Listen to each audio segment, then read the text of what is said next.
In this video, we'll learn how to make calls, answer calls, use the hold and mute keys, and request a callback.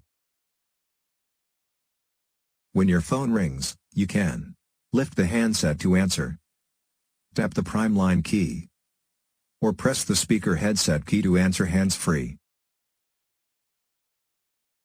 To make a call, you can lift the handset, and then dial the number, or tap a programmed speed call button, or just begin dialing, to place the call hands-free.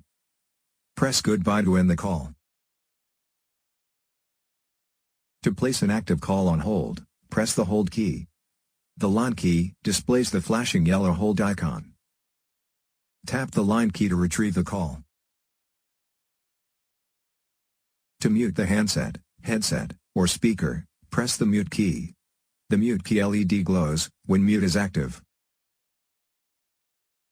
If the call you initiated is busy, or is not answered, you can request a callback.